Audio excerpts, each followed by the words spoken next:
dia, a cada manhã, a misericórdia do Senhor se renova sobre nós, mesmo nós não merecendo, né? Mesmo sendo falhos. Eu quero te lembrar dos nossos avisos, dos nossos cultos acontecendo, culto de terça-feira, que você está. Temos GCs acontecendo, dia de quarta, quinta, sexta, sábado, GCs acontecendo, GCs de jovens, GCs de adolescentes, GCs das crianças, GCs de adultos, jovens casados. Então tem um GC para você. Acredito que todos já fazem parte de um GC aqui, mas se porventura você ainda não faz parte de um GC, procure qualquer um dos diáconos, pode procurar a mim, que nós vamos te direcionar para um GC mais próximo. Agora também, se você não tiver tempo, né, talvez vá embora até o final do culto, assim que acaba, tem um aplicativo também, você pode entrar no aplicativo e ver lá um GC de criança, de adulto, de jovem, de adolescente, para você poder estar participando. Mas não deixe de estar participando no GC. Essa semana mesmo eu vi um stories, né, de um amigo nosso de igreja, falando sobre o GC mesmo. E o GC é basicamente o que ele estava falando lá no stories dele lá, é basicamente o que foi para mim. A gente chega no GC muitas vezes, né, triste, cabisbaixo, com as dificuldades do dia a dia. E foi assim que eu cheguei no GC há 9 anos atrás, quando eu cheguei aqui na Família Viva. Tinha acabado de casar recente, então assim, muitas questões a se resolverem, né? E aí o irmão, o Isaac, um dia me convidou para estar no GC dele, e a mesma pergunta que eu me fiz, ele falou no stories lá, e falou: como assim, você me conhece tem pouco tempo e já está me convidando para ir na sua casa? Eu falei, cara, eu me identifico com essa situação, com esse argumento que ele está falando. E eu fui nesse GC e foi bênção. Foi onde fui transformado, onde eu fui curado muitas vezes, onde eu melhorei no relacionamento com minha esposa, com filhos, com Deus. Então o GC é lugar de transformação. E aí, você que não participou ainda do GC, você precisa participar. Você precisa estar nessa caminhada de GC. GC são pequenos grupos em casas. Então você precisa ir, que lá que você tenha a oportunidade de conhecer um irmão que às vezes tantas pessoas na igreja você só conhece de vista, mas nunca conversou. É lá que você tem a oportunidade de fazer uma pergunta sobre alguma questão bíblica, alguma questão da igreja, mesmo denominacional. Então é lá que você tem essas oportunidades. Porque com o dia a dia, o culto acaba, a gente acaba saindo para resolver outras questões, mas participe de um GC. Por que eu estou gastando esse tempo com o GC? Porque o GC é um lugar de transformação, é um lugar de mudar a nossa mente. E no final nós sabemos que vai restar o GC, vão ser os pequenos grupos em casa. Quando começou a igreja lá em Atos, eles reuniam como? Em GCs, não tinha esse nome, obviamente.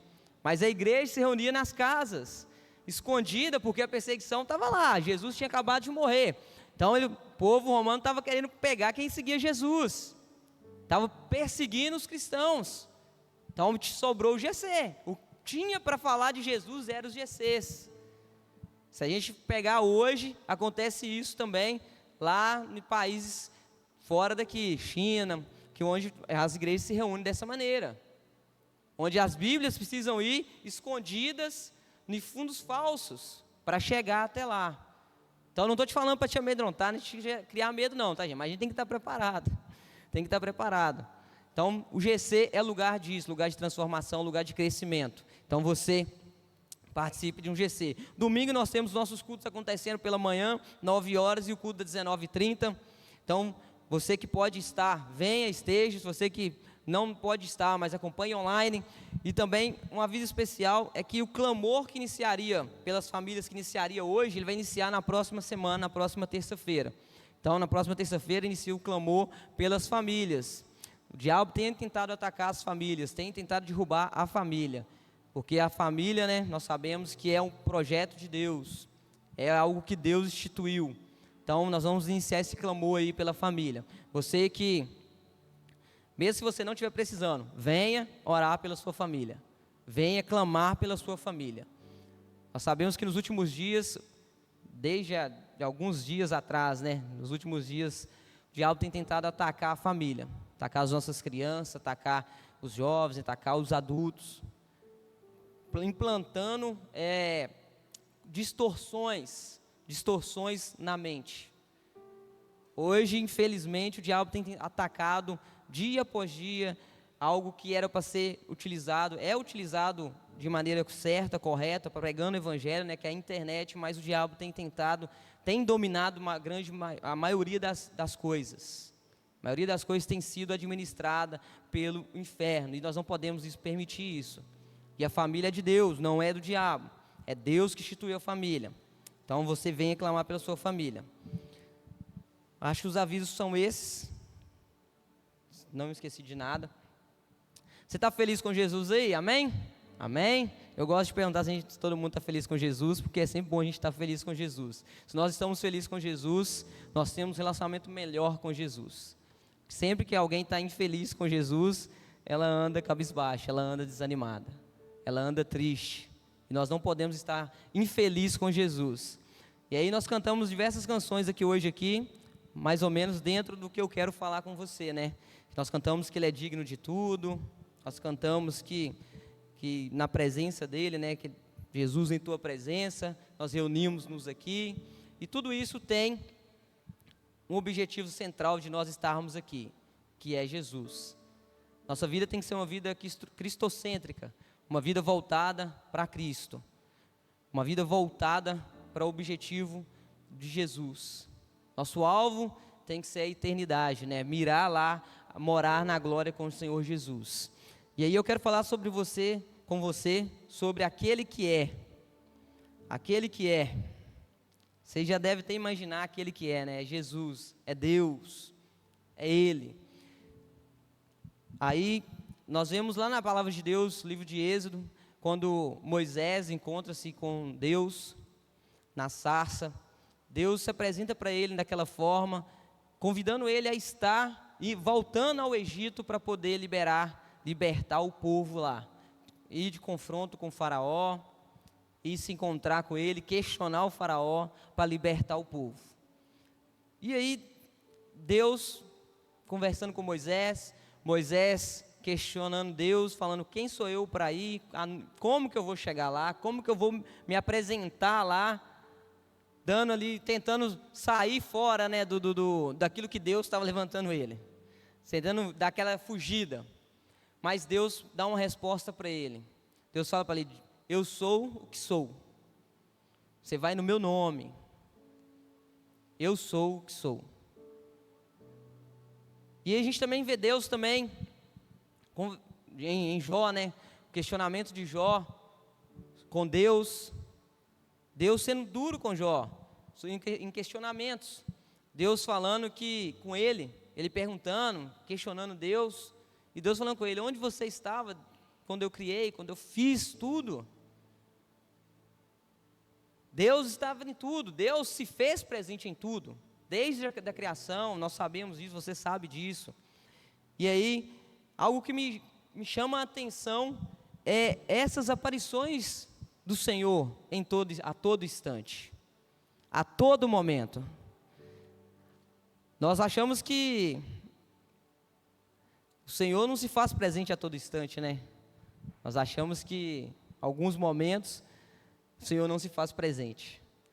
E quando eu falo em alguns momentos, é aquele momento onde a gente acaba caindo em uma tentação, onde nós acabamos fraquejando, deixando o inimigo, a carne, nos dominar, deixando a nossa vontade sobressair. E por alguns segundos, o nosso cérebro para de funcionar e nós achamos que o Senhor não está do nosso lado, que a presença do Espírito Santo não está conosco. E se nós pegarmos a palavra de Deus, é algo que não me deixa intrigado nessa questão, que a palavra de Deus fala que não vem nenhuma tentação sobre nós, que nós não possamos suportá-la e vencê-la.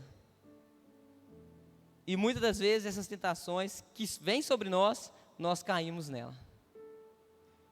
Nós pecamos, E aí tem diversas tentações no dia a dia. Tem a tentação da mentira, tem a tentação do orgulho, tem a tentação de você fazer algo para você sobressair mais rápido. Tem diversas. Se a palavra de Deus fala que não vem sobre nós nenhuma tentação que a gente possa vencer, como que nós caímos nessas tentações? Porque nós esquecemos quem é Deus na nossa vida. É um pensamento que eu tenho, que nós esquecemos quem é Deus na nossa vida. Se a gente tem essa certeza de quem é Deus na nossa vida, essa convicção de quem é Deus na nossa vida, nós podemos vencer. E foi algo até que eu falei no último Conexão, que nós tivemos sábado agora, que teve um estudo de célula que veio com a seguinte frase: nós podemos, nós temos força para poder vencer o mundo, vencer a carne e o diabo. Só que nós não tomamos posse disso. Nós não tomamos posse disso. E aí nós vemos, voltando em Moisés, depois desse confronto que ele teve com Deus, esse confronto em diálogo, que ele entende que quem estava mandando ele era muito maior do que ele, muito maior do que o faraó, ele vai. Ele parte em missão, a missão que Deus deu para ele. Deus não muda, independente da circunstância, da situação, Deus não muda. Deus não muda. Ele vai continuar sendo Deus.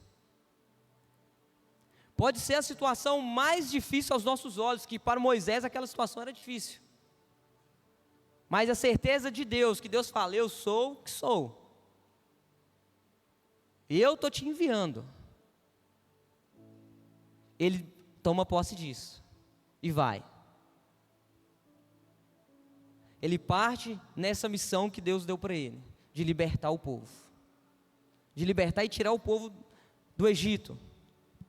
Fazer com que o povo saísse daquela escravidão.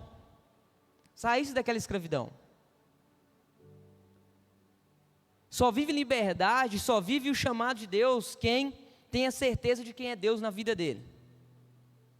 De que Ele é quem Ele é. Não é porque você tem uma dificuldade, não é porque você está passando um perrengue na sua vida, que o Deus se transforma. Deus não transforma, Ele continua sendo Deus na sua vida. Ele continua sendo Deus misericordioso, Deus amoroso, o Salvador. Ele continua. Mas a nossa tendência é mudar Deus.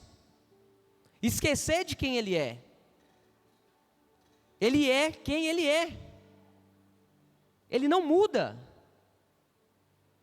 O que nós mais vemos é pessoas que procuram a igreja quando estão em momentos difíceis, quando a situação está bem complicada. É a mesma coisa naturalmente com o médico. E aí eu confesso para você também que eu não gosto de ir no médico. Mas quando que a gente procura um médico? Quando está mal. Quando a gente está quase desfalecendo.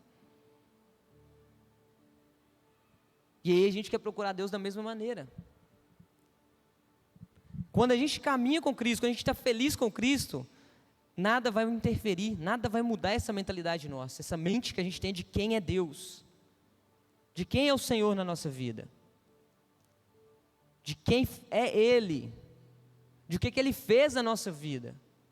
E aí eu quero ler com você lá em Apocalipse 21, 6 e 7.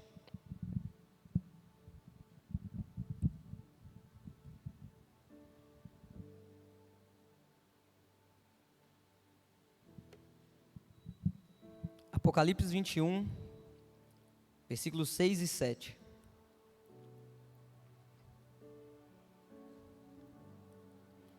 Amém? Fala assim: disse-me ainda, tudo está feito, eu sou o alfa e o ômega, o princípio e o fim.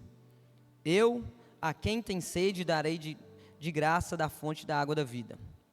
O vencedor herdará estas coisas, e eu serei o Deus dele, e ele será o meu filho. Repete só o final comigo aí. E eu serei o Deus dele, e ele será o meu filho. E aí eu quero caminhar com você dentro desse versículo por enquanto, de que a gente vê Deus em tudo. A gente vê Deus na Bíblia toda. Nós vemos Jesus na Bíblia toda. A gente vê no início, né? O Senhor no início, nós vemos no meio, no início da criação lá em Gênesis, nós vemos no meio os profetas falando, os profetas agindo, nós vemos o fim, o final, nós lemos, acabamos de ler aqui Apocalipse, está falando aqui, e aí, em João 14:6, fala, Jesus respondeu, eu sou o caminho, a verdade e a vida, ninguém vem ao Pai senão por mim. Muitos dos versículos que nós vamos ler aqui, você já conhece e já sabe até de cor. Mas eu quero usar eles para trazer para você entendimento de quem é Ele. Ele é aquele que é. Ele aparece no início, Ele aparece no meio e aparece no fim. Aí Jesus vem à terra e apresenta com o caminho, a verdade e a vida. Ninguém vai ao Pai a não ser por Ele, pelo caminho que Ele trilhou. Nós sabemos que o ato de você reconhecer, né, o Senhor como Senhor Salvador da sua vida, já te ingressa nessa caminhada até a glória. Mas a gente tem algumas coisas que a gente tem que seguir, tem algumas coisas que a gente tem que fazer, algumas coisas que nós devemos obedecer. E aí lá em Mateus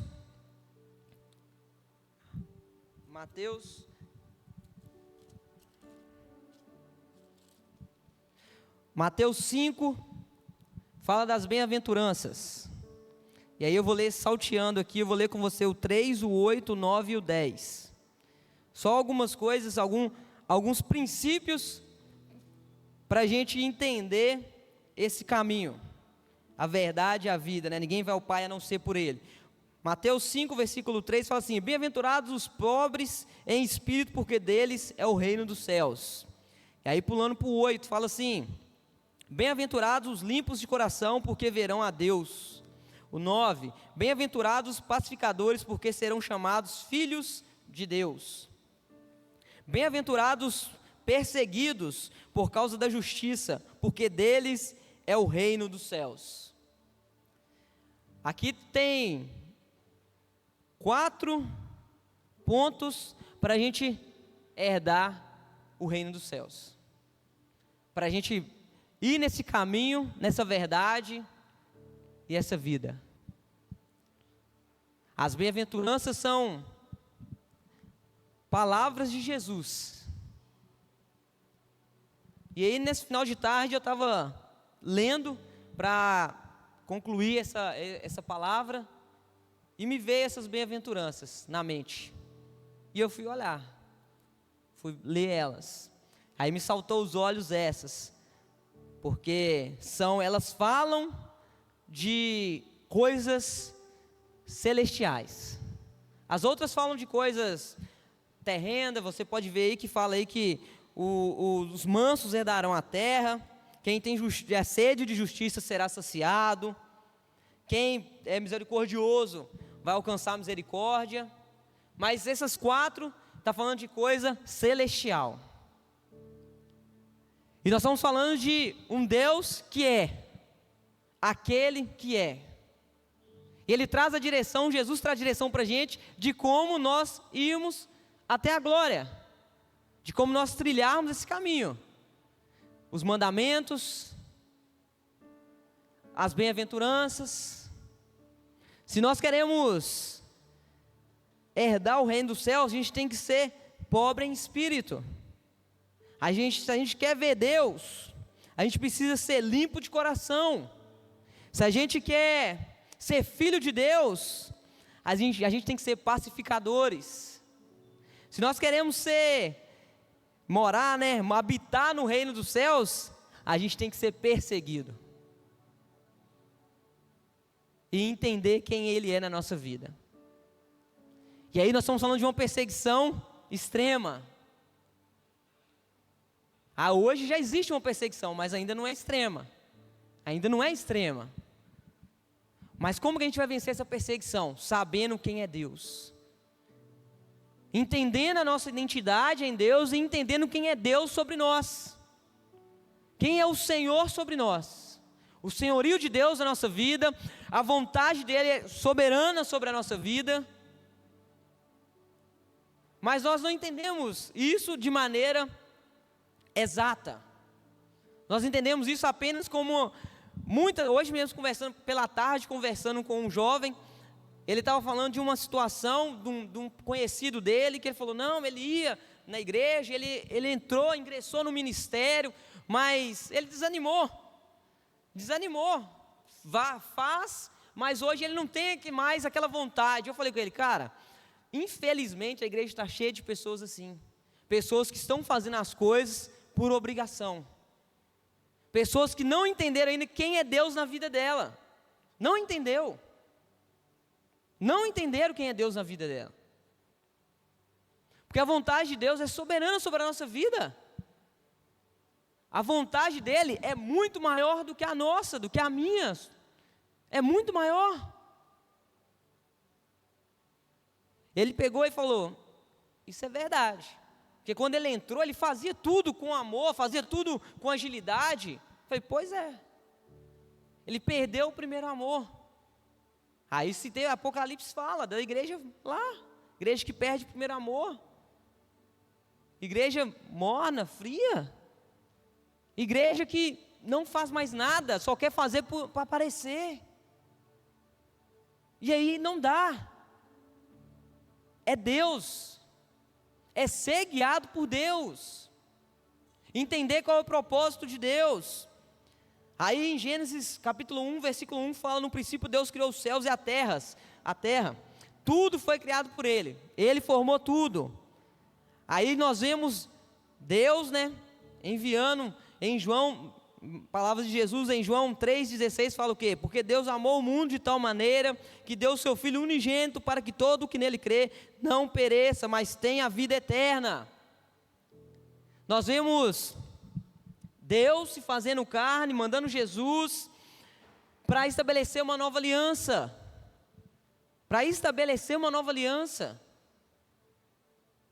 é o zelo de Deus em tudo.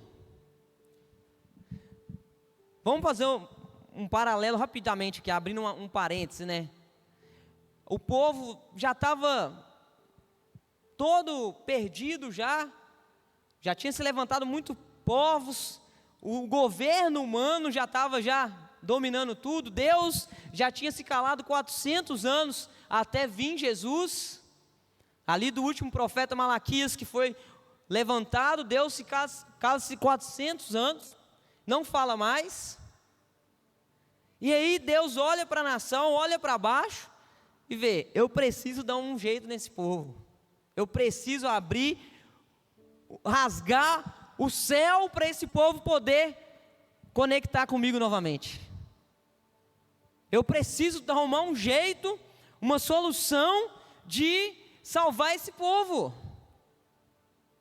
mesmo eles não entendendo por diversas vezes quem sou eu na vida deles, eu vou dar um jeito de salvar, eu vou dar um jeito de resgatar esse povo. E aí ele olha, e aí só parafraseando, tá gente? Imaginando o céu lá, Deus, Jesus lá, o Espírito Santo lá também, eles conversando, Jesus, vou ter que te mandar lá. O povo lá não entende quem sou eu, faz as coisas erradas, mas eu vou ter que te enviar. Vou ter que te mandar, você vai ter que morrer, você vai apanhar, vai ser humilhado, para eles entenderem que eu sou amor, sou justiça, Salvador. E aí envia Jesus. O propósito de Deus é que todos, se salvam, mas nem todos serão salvos. Jesus vem para o seu povo e o seu próprio povo o rejeita. O seu próprio povo rejeita. Esperando quem? sem entender quem é Deus, esperando alguém muito maior, né, na mente deles, muito maior que Jesus. Não sabendo eles que Jesus era o maior, é o maior. É nome sobre todo nome. É o Rei dos reis, Senhor dos senhores. O reinado dele é eterno. E eles não entendem isso. Igualmente hoje, muitos não entendem. Muitos não entendem quem é o Senhor. Muitos acham que Deus é Deus só de amor. Verdade, Deus é um Deus de amor, mas também é um Deus justo. É um Deus justo. Se nós pegarmos lá agora, a palavra de Deus aqui, e olharmos o Velho Testamento, quantas vezes Deus foi justo e fez o quê? Matou. É Deus, aquele que é. A justiça de Deus é muito boa. É muito boa. Ele não faz nada injusto. Deus não faz nada injusto. Mas muitas das vezes a justiça de Deus faz com que a gente desanima. Faz com que a gente pare no meio da caminhada. Porque nós não entendemos, não temos essa certeza de quem é Ele na nossa vida. E eu estou falando com você de uma identidade, você ter essa identidade em Deus. Que nada vai te abalar. Em Deus. O mundo pode estar devastado, caindo. Mas você sabe quem é Deus na sua vida. Há muito tempo atrás, você já deve ter ouvido esse testemunho já também contado aqui mesmo. Quando a igreja no Ninja foi atacada, o pastor Roberto Carlos estava lá. Perguntaram para ele, você quer ir embora? Queimaram a igreja. Você quer ir embora? Não, vou ficar. Eu estou aqui para servir ao Senhor, para cuidar desse povo. Igualmente agora também, golpe de estado lá. Perguntaram para os pastores, quer vir embora? Não, nós vamos ficar. Este povo foi o que Deus nos deu para cuidar. Por que faz isso? Porque sabe quem é Deus na vida. Sabe quem é o Senhor na vida deles. Tem essa certeza. Tem essa convicção de quem é Deus na vida deles. Assim como Moisés teve essa certeza e foi. Enfrentou o faraó. Tinha certeza. Josué derrubando as muralhas lá. Loucura. Dá a volta lá, grita lá, que vai cair. Se isso não é certeza de quem é Deus, eu não sei o que é. Próprio Pedro, com Jesus. Quem está vindo aí? É um fantasma? Não, é Jesus. Então, vem cá. Posso ir, mestre? Pode. Vem. Mas por que vai? Porque sabia quem era Jesus. Já tinha visto Jesus curar, já tinha visto Jesus expulsar demônio, já tinha vivido muitos milagres com Jesus. E vai. Por que a gente não vive tudo do Senhor na nossa vida? Porque nós não sabemos quem é Deus na nossa vida de verdade. Nós achamos que Deus é um biscoito da sorte, né? Vamos usar assim, que a gente pega lá, lê um biscoito, a frase que a gente quer. A gente clama ao Senhor para algo específico. Nós cantamos aqui também, que nós não vamos pedir nada ao Senhor. Quantas vezes nós exercitamos isso na nossa vida? De não pedir nada para Deus. Nada. Apenas contemplar. Fala, Senhor, eu estou aqui, se quer falar, fala. Se não quer, vou continuar aqui do mesmo jeito. Do mesmo jeito. Mesmo jeito. Recentemente, eu tive uma questão também na minha vida com Deus, que Deus falou claramente comigo. Claramente.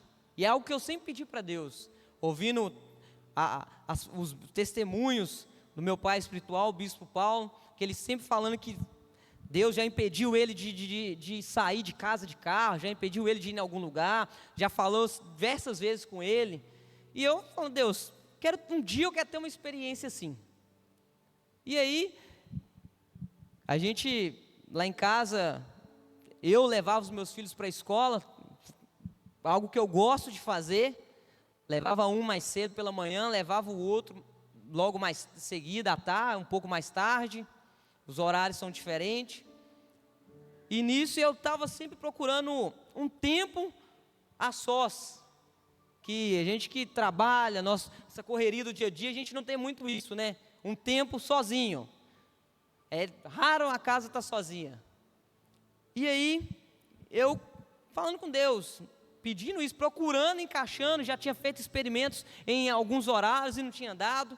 E continuei falando com Deus. E nisso a gente estava vindo de uma crise de que o nosso filho mais novo estava direto dando alguma coisa. Ele tinha que faltar à escola direto. E aquilo, eu comecei a questionar Deus. Falei, Deus, por que está acontecendo isso? Faça a tua obra. Estou lá, assíduo todos os dias, dizimista, ofertante. Você pode fazer isso com Deus, tá, gente? Pode conversar com Deus dessa maneira. E aí, passou-se os dias. Passou-se os dias e eu querendo ouvir Deus, Deus me fala, eu quero você pela manhã. Assim, pela manhã? Tanta coisa para fazer pela manhã. E nisso eu fiquei meio que relutando. Continuei levando meu filho para a escola. E nesse meio tempo de tudo aconteceu outras coisas. Minha esposa mudou de emprego. Então as coisas foram se adequando, foi se acertando. E eu resistindo. E Deus, toda vez que acontecia alguma coisa, Deus me lembrava. E aí teve um dia que eu entendi, sentado aqui mesmo, eu entendi sobre isso. Falei, Deus, é isso mesmo que o Senhor quer? Então tá. Cheguei, falei com a minha esposa, falei com a presbítera Marcele. Falei, não vou levar mais os meninos, o Benjamin na escola, porque Deus está me querendo nesse tempo. Deus está me querendo nesse tempo e eu tenho certeza, tenho certeza que ele está passando esse monte de mal por causa disso. Porque aí eu falei aberto, eu acho que eu estou colocando nele em prioridade errada. Não estou falando para você não dar prioridade para o seu filho. Obviamente não é isso. É sua família, seu primeiro ministério é sua família. Deus, família, trabalho, ministério. É isso. Mas aí eu falei, vou gastar esse tempo com Deus. E joia, ela nunca questionou, falando, tá, já Deus te trouxe para um outro trabalho. Eu tenho certeza que foi para isso. E comecei a fazer isso. Pela manhã eu levo retorno, pego a minha palavra, a Bíblia, vou estudar, vou ler a palavra de Deus, vou ouvir, fazer meu devocional. E aí, dentro desses episódios, eu peguei um dia e falei assim, vou tentar encaixar uma corridinha pela manhã. Fui correr, voltei para casa, e aí, beleza. Isso foi numa segunda-feira. Na terça-feira, ele foi na escola segunda, foi na escola terça. Na terça-feira de tarde, minha esposa manda mensagem e fala, a escola mandou buscar ele que ele está passando mal. Falei assim, não é possível. Na hora, a primeira coisa que me veio na mente foi o quê? Deus falando comigo de novo. Eu te quero pela manhã. As manhãs é minha. A não ser que seja outra coisa. Mas as manhãs é minha. Uma coisa que sim, não tem como eu sentar e ler, gastar meus minutos com o Senhor. Mas eu não deixo de estar lá. Eu sento, faço minha oração, pego a palavra de Deus, escuto minha canção e vou fazer outra coisa que eu tenho que fazer. Mas eu não deixo de fazer. Porque eu entendi que o Senhor separou esse tempo para mim. Está com Ele. E eu poderia ter, como eu disse, eu gosto de fazer isso. Foi algo que eu faço isso há 9 anos. Levo todos os dias eles para a escola. É um prazer para mim poder levar eles na escola. Só que Deus me quer pela manhã. E depois disso, eu posso dizer com total alegria que ele não passou mal mais. Não tive ligação de escola falando que ele passou mal. É a gente entender quem é o Senhor na nossa vida. É entender que Ele é quem Ele é. E eu poderia muito bem ter questionado, falar, Deus, é meus filhos, como assim? Eu não vou levar meu filho na escola?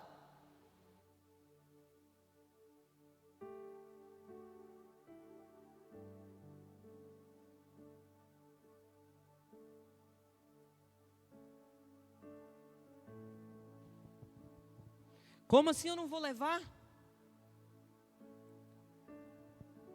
Mas Deus quer estar com você. Deus quer ter tempo com você. Foi por isso que Jesus veio. Rasgou lá o véu para o total acesso. Para a gente entender quem é Ele na nossa vida. Para a gente saber. Deus amou o mundo de tal maneira que mandou o seu Filho. Para a gente poder ter esse acesso. Essa conexão direta com Ele. Aí no versículo de Apocalipse aí, no versículo que a gente leu, fala, né, que eu a quem tem sede darei de graça da fonte da água da vida. Está falando de uma sede. Precisa ter sede. Sede de Cristo. Se nós tivermos sede, água terá. Água terá.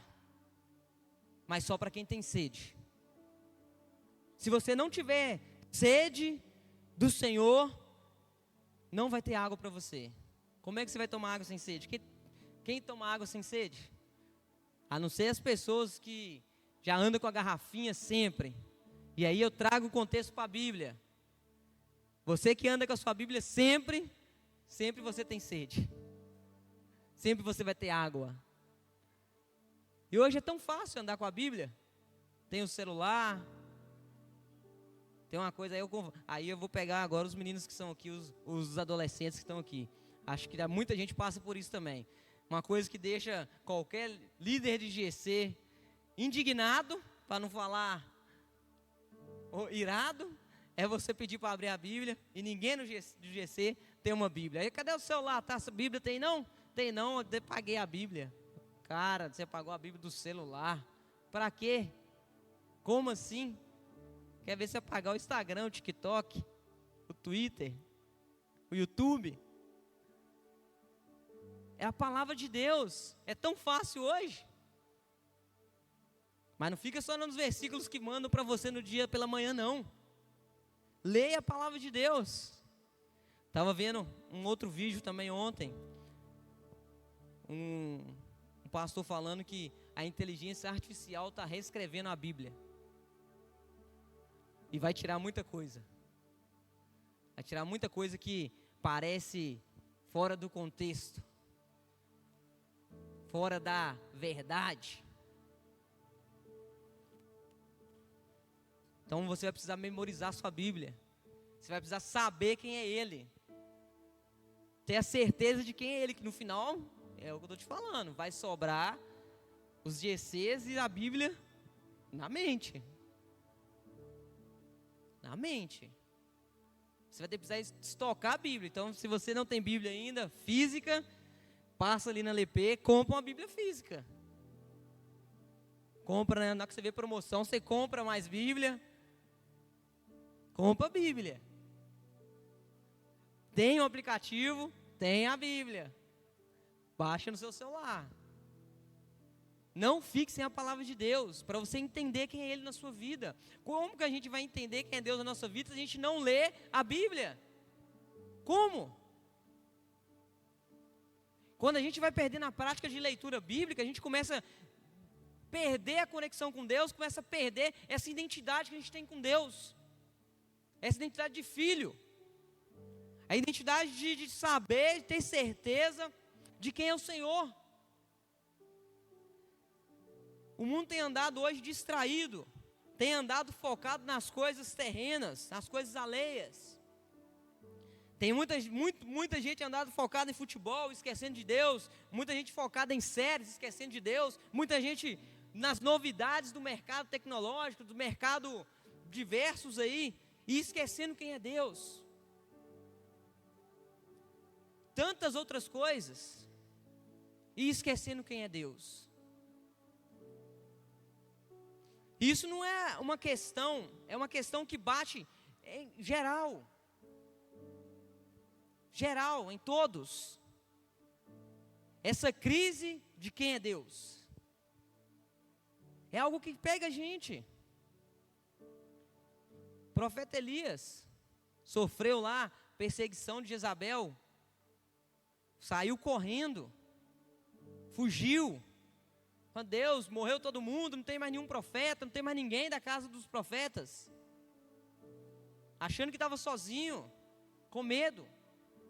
Mas tinha mais. Deus fala com ele, não, preservei as profetas. As dificuldades fazem com que a gente corra. E olha que Elias tinha relacionamento com Deus. Orou, choveu, orou, parou de chover. Desceu fogo do céu, queimou. Certeza de quem é Deus. Chamado de Eliseu, joga a túnica, joga a capa. Ele levanta e já vai, já sabe o que é. Já vai. Certeza de quem é Deus. Talvez você está com essa questão, está com essa dificuldade, está vivendo alguma coisa, e você perdeu um pouco da certeza de quem é Deus na sua vida. De que Ele é dono de tudo. Em qualquer situação, feliz, alegre, triste, qualquer situação, Ele é Deus na sua vida. Ele é Deus. E é algo que eu tenho vivido na minha vida. Essa certeza de quem é Deus. Muitas das vezes eu faço como Moisés. Questiono, falo, Deus, é isso mesmo? É eu mesmo? O Senhor quer que eu faça isso? É você. Se Deus te enviar, Ele vai te capacitar. Ele vai te dar autoridade. Ele vai te fortalecer. E aí no versículo 7 de Apocalipse que nós lemos também, fala que o vencedor herdará estas coisas. E eu serei o Deus dele, o que você leu junto comigo, e ele será o meu filho. O que a gente vê aí?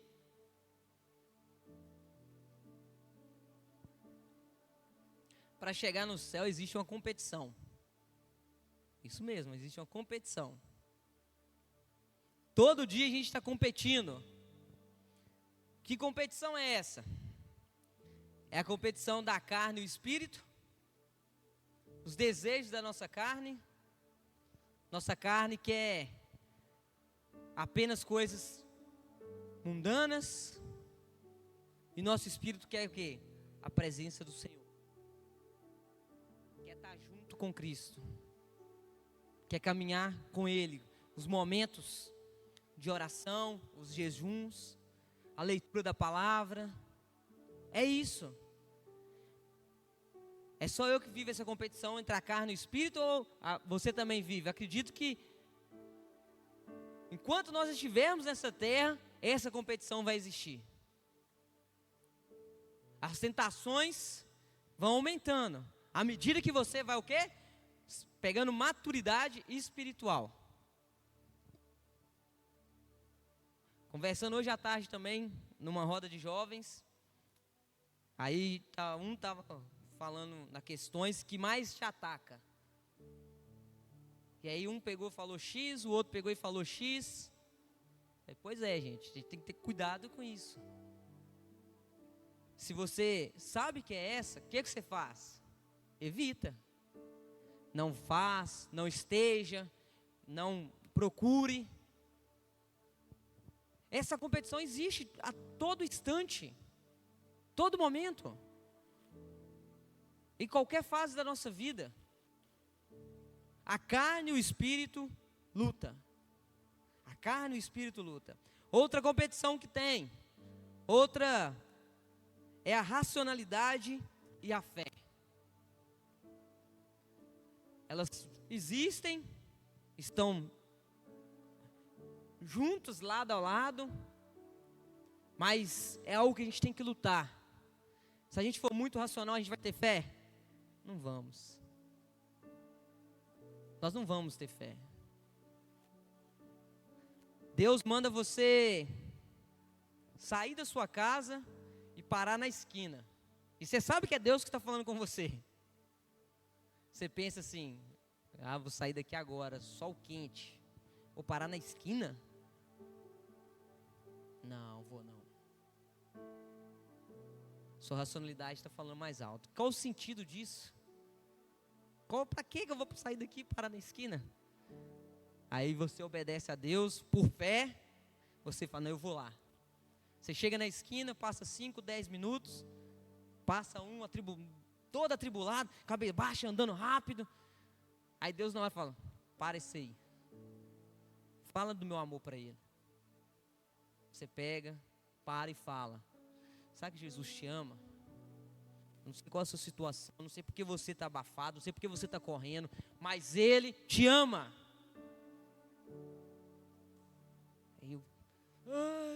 Cara, eu saí de casa agora, minha esposa brigou comigo, meu marido brigou comigo, vou sair, vou suicidar. Como? Deus te mandou lá, cara.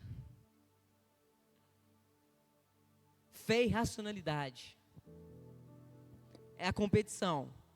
O vencedor herdará essas coisas. Eu serei o Deus dele e ele será o meu filho. Tomará da água lá da vida, mas precisa ter coragem. Precisa ter coragem para viver isso. Saber que Ele é tudo. Aquele que é. Aquele que é. Apóstolo Paulo, em sua carta a Timóteo, 2 Timóteo capítulo 2, versículo 4 e 5,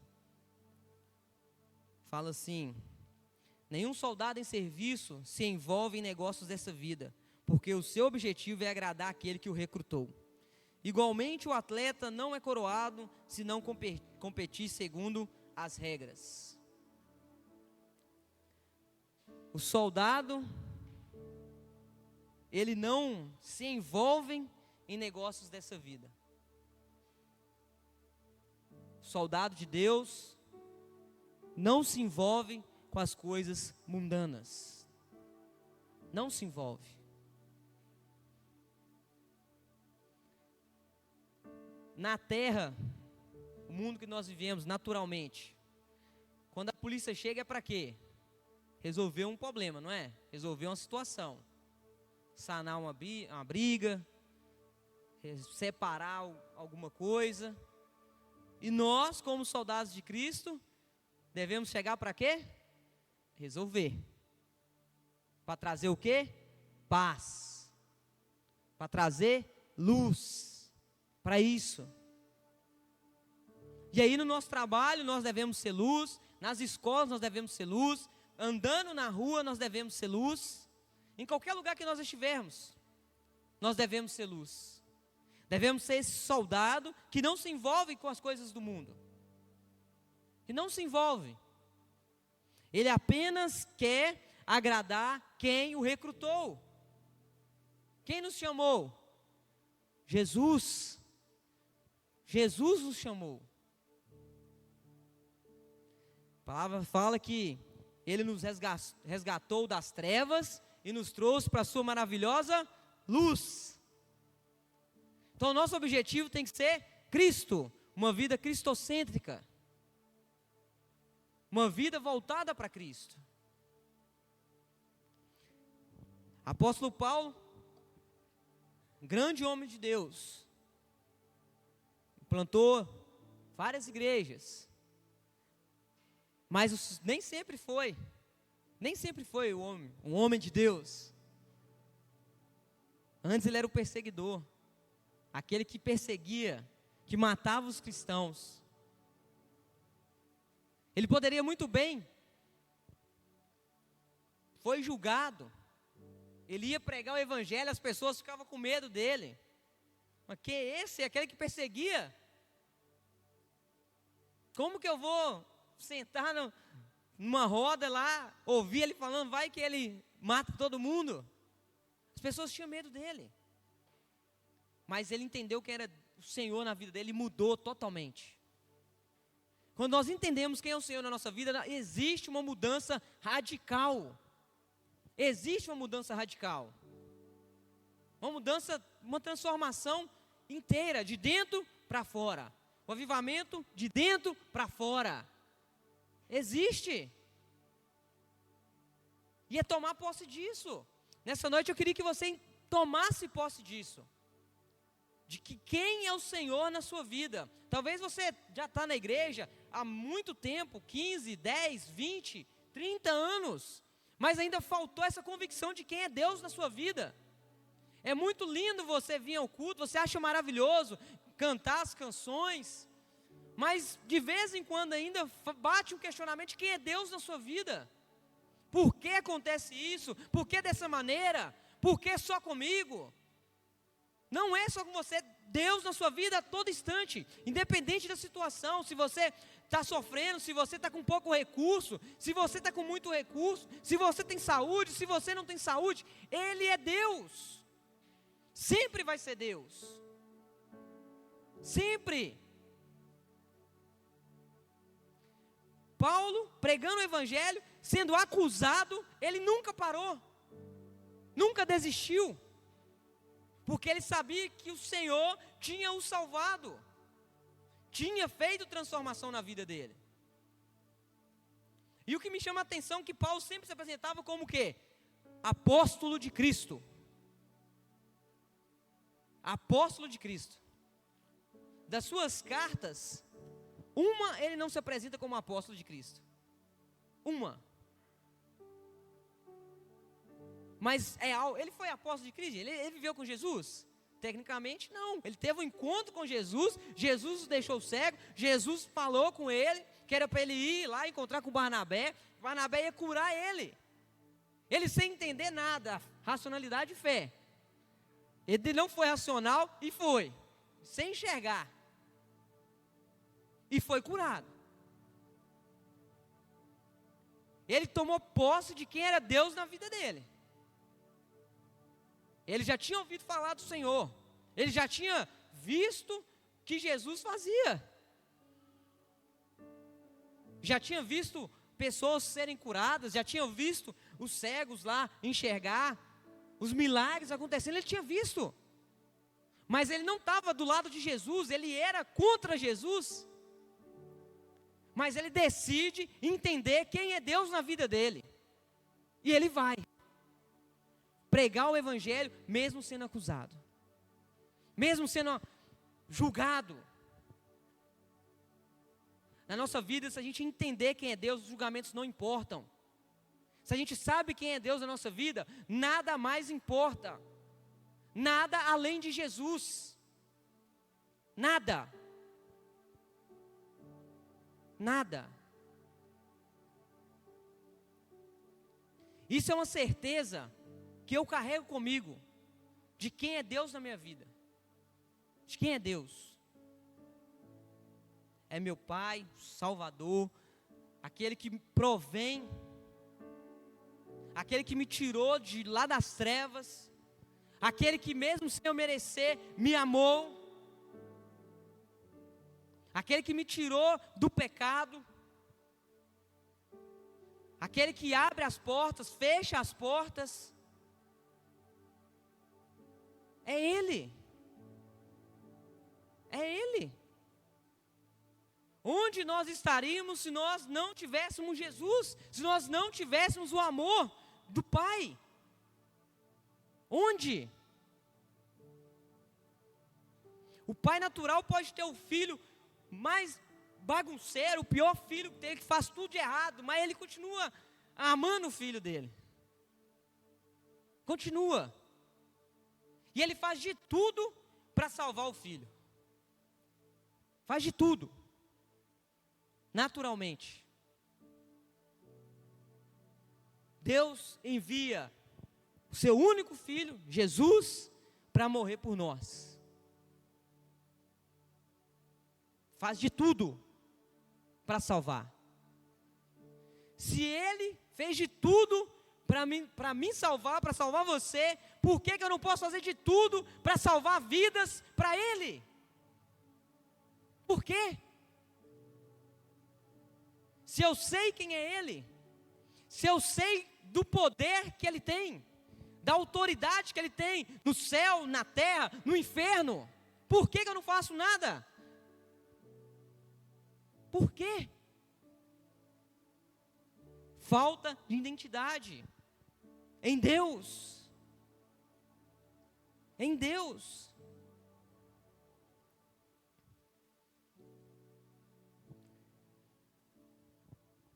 Será que a gente tem colocado Deus em primeiro lugar na nossa vida? Mesmo sabendo de tudo que Ele pode fazer? Do poder que Ele tem?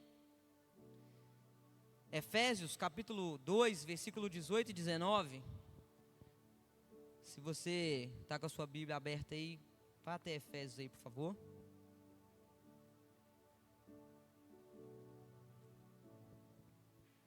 Efésios capítulo 2, versículo 18 e 19.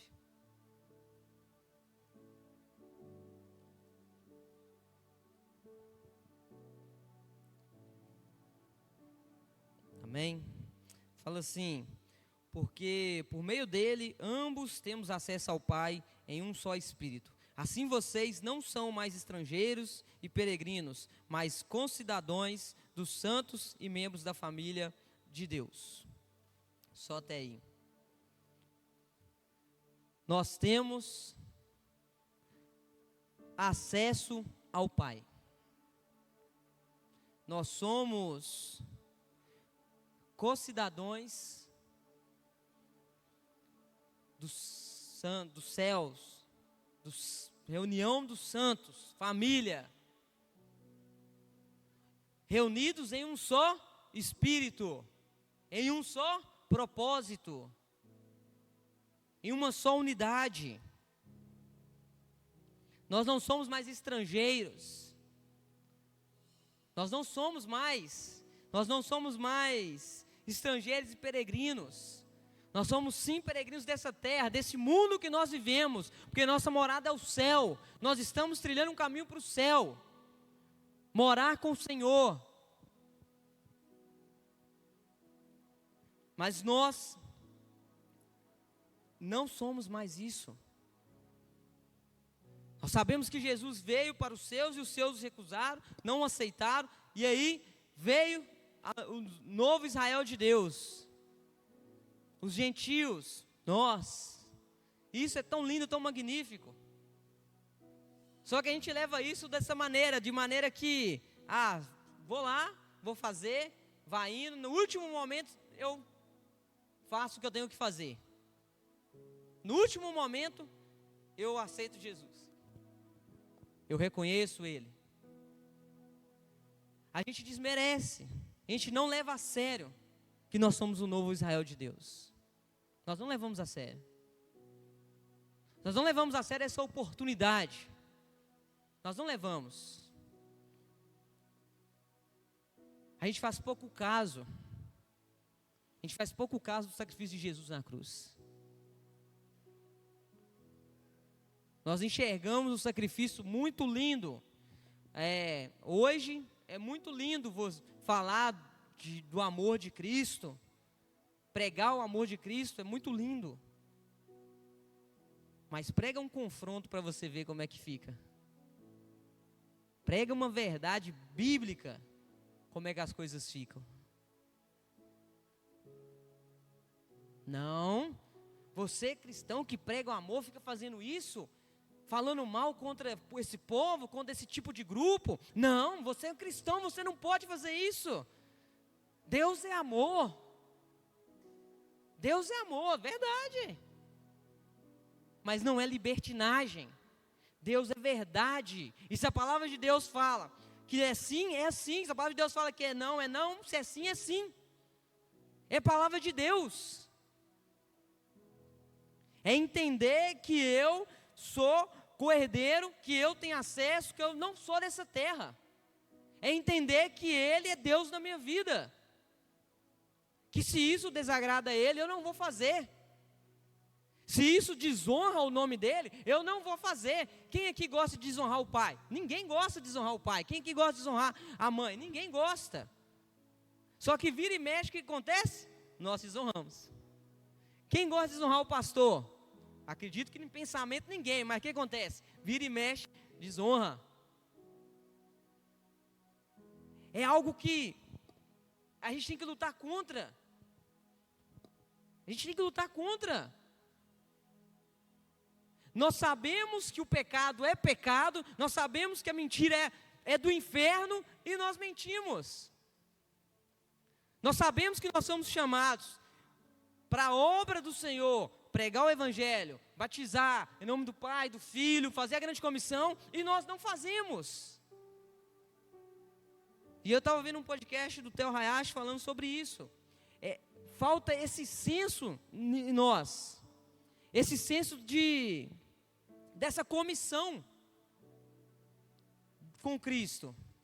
O senso de entender de verdade que nós somos coerdeiros da promessa, que nós morremos, o apóstolo Paulo fala, nós morremos com Cristo, nós ressuscitamos com Cristo, porque dele, para ele, são todas as coisas. São todas as coisas. Então, enquanto nós vivemos nessa terra, nossa maior missão tem que ser o quê? Trazer pessoas para Cristo. Trazer pessoas para Cristo. Essa é a nossa maior missão. Fazer com que mais pessoas conheçam a Jesus. Pastores mundo afora, onde não pode pregar o Evangelho, estão lá. Onde existe a perseguição de verdade intensa, estão lá. Os apóstolos, após a morte de Jesus, estavam lá pregando o Evangelho. Estevão, o primeiro mártir, estava lá, foi apedrejado porque falava de Jesus. Sabia quem era o Senhor na vida dele. Sabia quem era Deus na vida dele. E aí, eu quero terminar com você dizendo que hoje você faça uma reflexão de como está seu nível de relacionamento com Deus e decida melhorar. Se decida melhorar. Quebre os costumes, a sua racionalidade por Cristo e viva o melhor em Cristo. Viva o melhor em Cristo. Muitas das vezes nós deixamos de viver o melhor em Cristo porque nós estamos presos. Presos em alguma coisa do passado, alguma ferida na alma, alguma situação, coisas que nós não resolvemos, coisas que nós não decidimos. E a primeira decisão que nós temos que tomar é quem é Deus na nossa vida. Não estou falando de apelo. Não estou falando de apelo, estou falando de reconhecer Deus na sua vida, não como um patrão, não como algo obrigatório, mas por amor. Por isso que sempre quando eu falo de oferta, eu sempre falo, traga com amor, traga com alegria. Eu acho que não tem nenhuma vez que eu vou falar de oferta que eu não fale isto. É sempre, sempre. Porque não é um senso obrigatório de fazer uma oferta. Não é. É porque você ama o Evangelho. É porque você ama a obra de Cristo. E você faz com alegria por quê? Porque Ele te dá saúde para trabalhar. Ele te dá o emprego para sustentar. Não sei nem por que eu falei isso.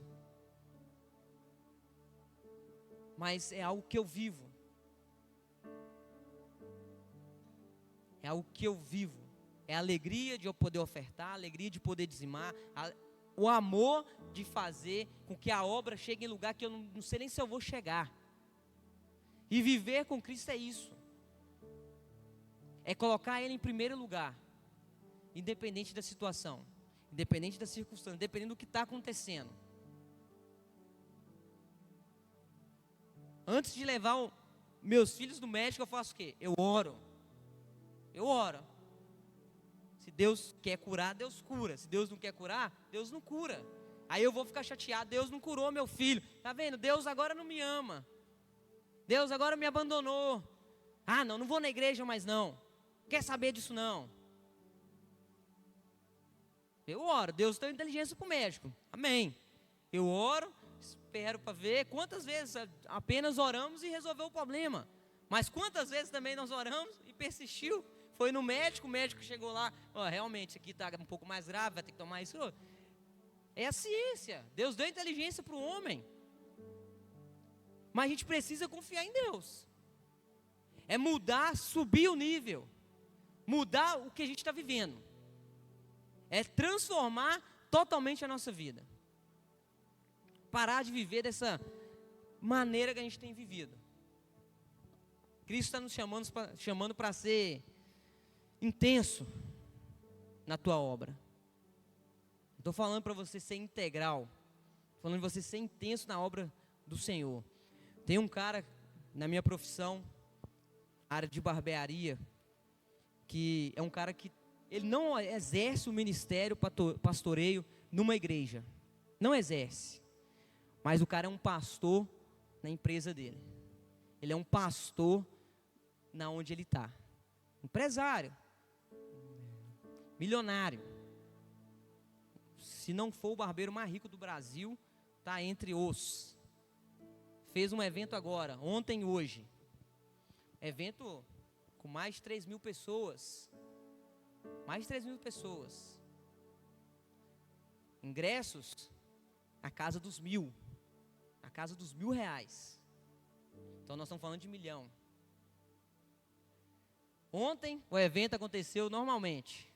Tranquilo, os empresários lá, foram algumas pessoas de renome lá. Hoje, último dia do evento. Eu acompanhando o evento pela internet. Aí, já começa o evento. Gente, tem uma surpresa para vocês aqui. Trouxe um cara aqui para louvar para a gente.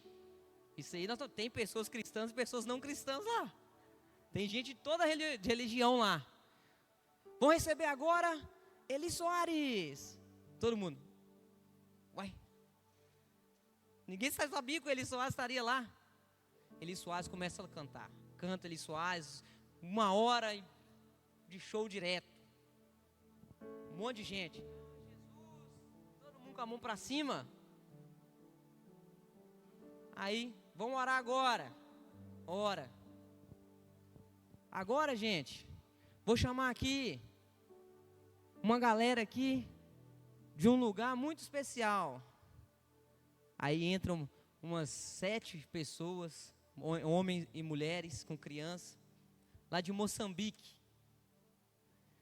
Aí ele pega, gente, esse pessoal aqui, eu já disse ano passado, esse pessoal aqui é o pessoal que a gente abençoa, lá em Moçambique. Desde quando eu comecei a fazer este evento, toda a arrecadação desse evento eu não pego. Vai todas para ele. Vai toda para Moçambique. Eu não pego nada. Vê se esse cara não é um pastor. Vê se ele não está pastoreando, ensinando como que tem que fazer. Lembra que a gente está falando de milhões? Ele manda milhões para Moçambique.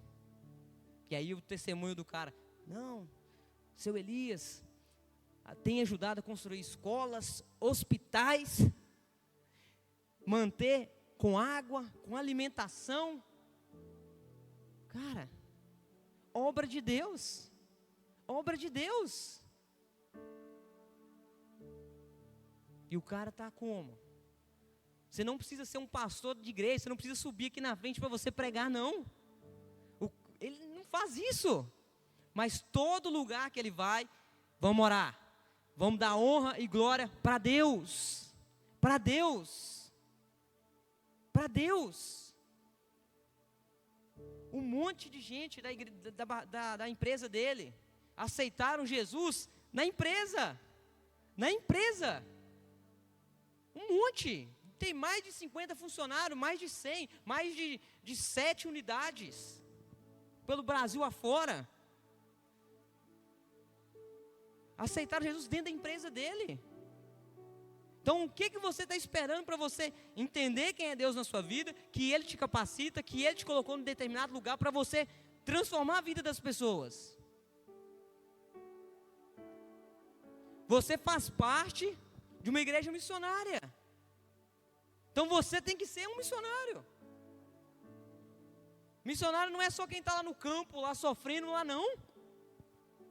É você na escola, você no trabalho, você parado ali no ponto de ônibus, você em todo lugar. É você ser um missionário. Ele é quem Ele é.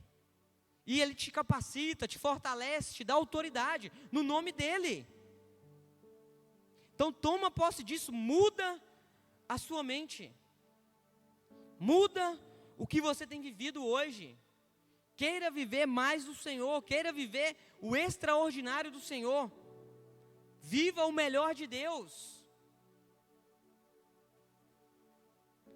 Não fica satisfeito com o que você já tem vivido em Deus, não. Porque é a renovação todos os dias. Assim como a palavra de Deus se renova, se você lê hoje, lê amanhã, lê daqui 10 minutos, vai renovar a força, o ânimo, para você pregar o Evangelho, para você, a unção, vai tudo se renovar. Não retém aquilo que Deus tem te dado, não, usa, transfere para outra pessoa, para Deus te dar mais. A água parada muito tempo no pote faz o quê? Cria um lodo, fica suja. Então a gente precisa ser o quê? Águas correntes, águas que vão indo, águas que não ficam paradas. Queira mudar, queira transformar sua vida e viver o melhor de Deus. O louvor, se quiser subir, pode subir. Queira viver esse melhor de Deus. Não espere amanhã, não.